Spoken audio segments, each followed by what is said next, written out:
après verser les 100 des chiffres, il y avait l'argent, une quantité d'argent de somme où on devait déverser dans le trésor public.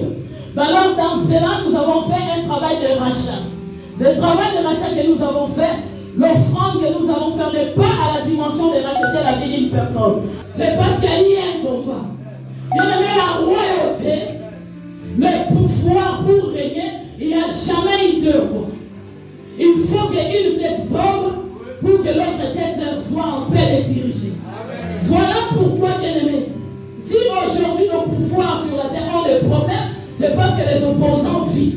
Mais le Dieu de mon Père me dit de te dire que c'est lui qui s'oppose à ta vie. Quel que soit les liens que vous avez de sang, Dieu s'en fout de ces liens-là.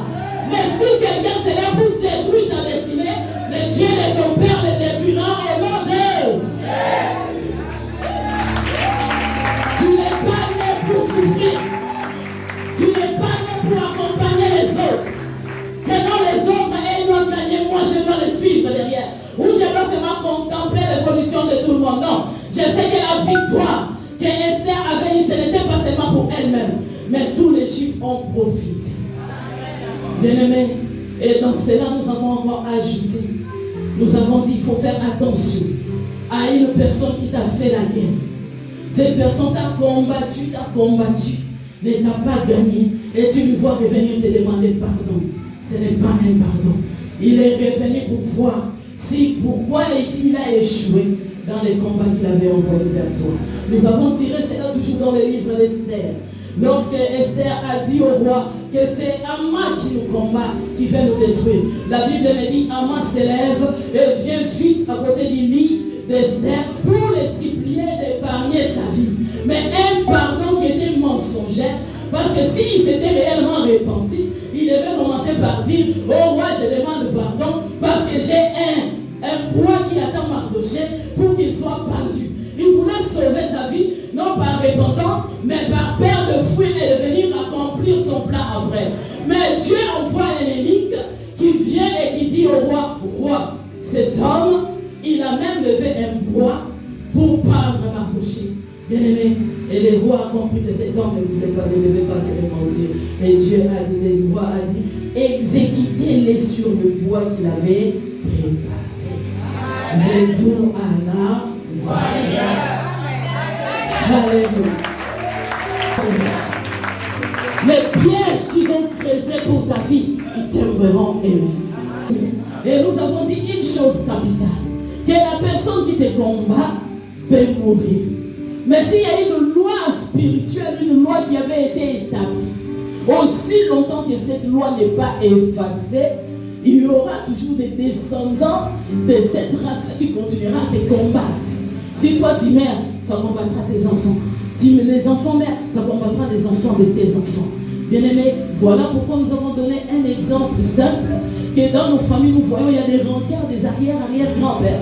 Mais aujourd'hui, qui nous touchent, pourquoi? Parce qu'il y a eu des descendants qui sont restés pour perpétuer les mal qui avaient été déjà faits.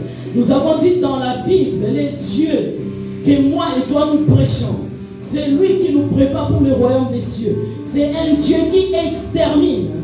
Lorsqu'on parle d'extermination, quand le Seigneur exterminait les adversaires, il prend le papa, il prend les enfants, il prend les petits-enfants, les arrière-petits-enfants, jusqu'aux animaux, pour qu'il n'y ait pas quelqu'un qui va venir réclamer vengeance pour te faire du mal. Voilà pourquoi nous avons dit tous ceux qui nous ont fait du mal, jusqu'à la 4e génération qui soit exterminée.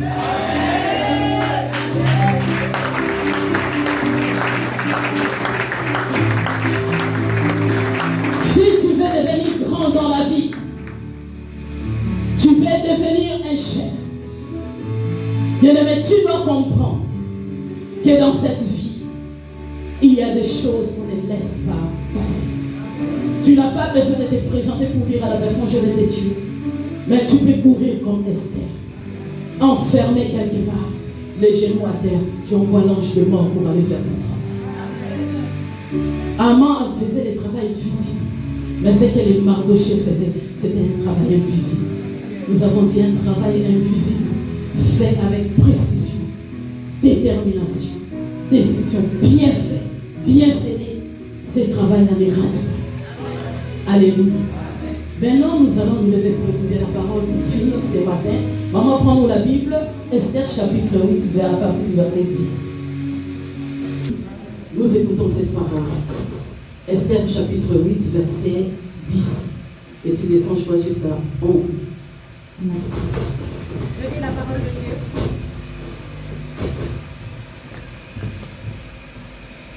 Je lis la parole de Dieu dans le livre de Esther, chapitre 8, du verset 10 et 11. À partir du verset 10, il est écrit: On écrivit au nom du roi Assuérus et l'on scella avec l'anneau du roi. Attends, on va aller doucement comme ça. Bien aimé, il y avait d'abord, on avait aussi scellé avec l'anneau du roi. Mais cette fois-ci, malgré que Haman est mort, il y a beaucoup de gens qui attendent se venger. Alors les choses qui se passent dans la maison du roi, on ne peut pas appeler tous les pays qui ont déjà retenu, ce sont des descendants d'Haman, qui ont déjà retenu que la date du 13, il faut que les Juifs meurent. Alléluia. Nous continuons. On envoya sur des chevaux, des mulets, nés de juments.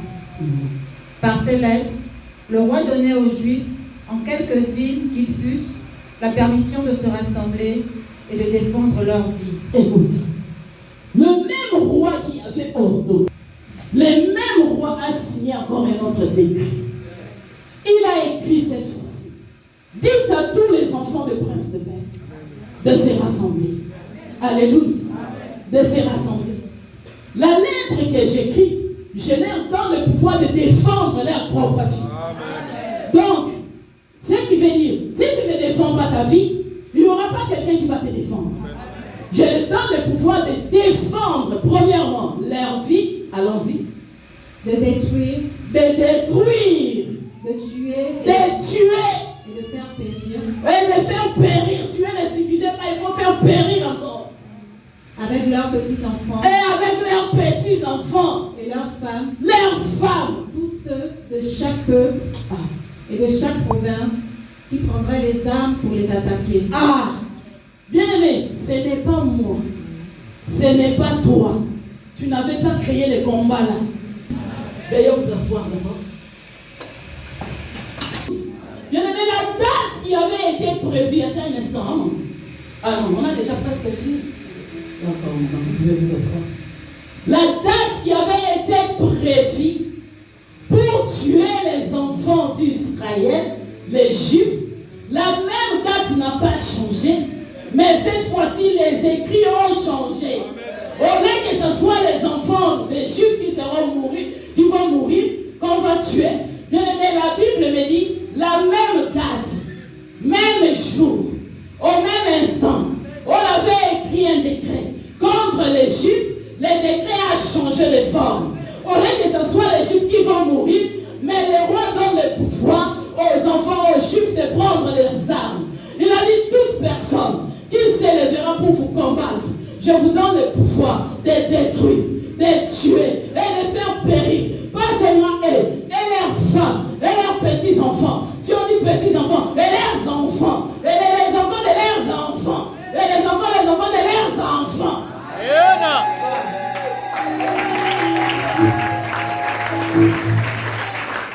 Il y aura succession de deuil. Il y aura succession d'échecs.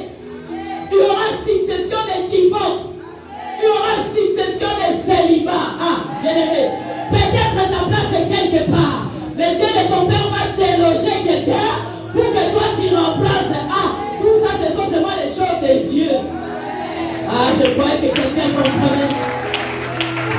Dans ton travail, c'est lui qui te combat. Le Seigneur va les déloger. Et tu vas t'asseoir sur le trône que Dieu avait prévu pour toi.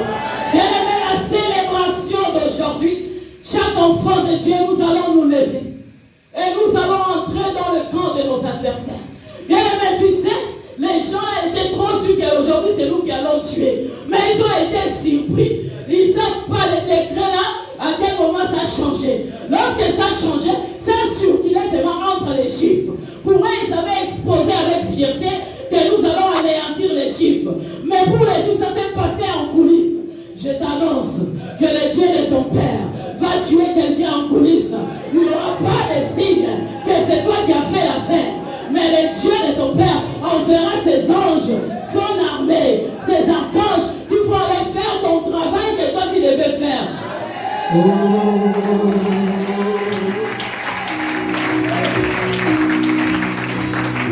Je veux que tu t'élèves. Que tu t'élèves. Une minute seulement.